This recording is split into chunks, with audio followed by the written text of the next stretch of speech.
2025 March മാസം 29-ാം തീയതി ശനി രാശി മാറുമ്പോൾ മൂലം നക്ഷത്രക്കാർക്കുണ്ടാകുന്ന ഗുണഫലങ്ങളും ദോഷഫലങ്ങളും പരിഹാരം എന്താണെന്ന് നോക്കാം.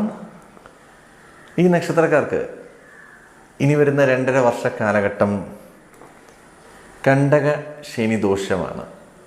കണ്ടക ശനി ദോഷം എന്ന് പറയുമ്പോൾ ശനി നിൽക്കുന്നത് ജന്മരാശിയുടെ 4ാമത്തെ രാശിയിലാണ്. അങ്ങനെ വരുമ്പോൾ മൂല നക്ഷത്രക്കാർക്ക്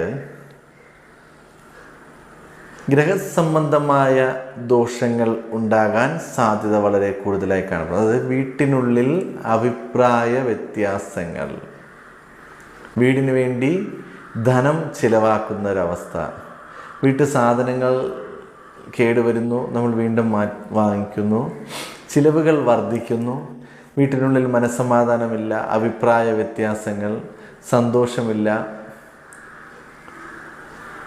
നിങ്ങൾ വീട് വയ്ക്കുന്ന വ്യക്തിയാണ് എന്നുണ്ടെങ്കിൽ അതിൽ തടസ്സങ്ങൾ ഉണ്ടാകുന്നു, വീട് മാറേണ്ട അവസ്ഥ എന്നിങ്ങനെയുള്ള ചെറിയ രീതിയിൽ നമ്മൾ പോലും അറിയാതെ നമുക്ക് ദോഷങ്ങൾ ഇങ്ങനെ വന്നുകൊണ്ടേയിരിക്കും.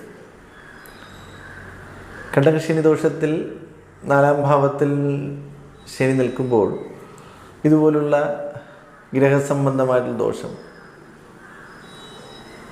വീട്ടിനുള്ളിൽ സന്തോഷകരമായി കഴിഞ്ഞുകൊണ്ടിരുന്ന അവസ്ഥയിൽ നിന്നും വീണ്ടും മാറി അഭിപ്രായ വ്യത്യാസത്തിലോട്ട് പോകുന്നു.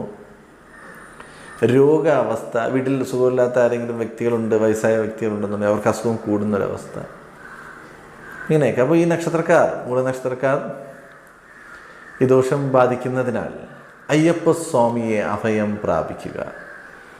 ശനീശ്വര ദേവനായ അയ്യപ്പ സ്വാമിയെ ആത്മാർത്ഥമായിട്ട് പ്രാർത്ഥിക്കുക, പൂജിക്കുക, സ്വാമിയുടെ നാമങ്ങൾ ജപിക്കുക. ശനിയാഴ്ച ദിവസം വ്രതമെടുത്ത് ശാസ്താക്ഷേത്രത്തിലോ അയ്യപ്പ ക്ഷേത്രത്തിലോ ശനീശ്വര ക്ഷേത്രത്തിലോ ദർശനം നടത്തി പ്രാർത്ഥനയോടുകൂടി ജീവിതം മുന്നോട്ട് കൊണ്ടുപോയാൽ ശനിദോഷത്തിൽ നിന്നും ഏറെക്കുറെ മാറ്റങ്ങൾ ഉണ്ടാകുക തന്നെ ചെയ്യും.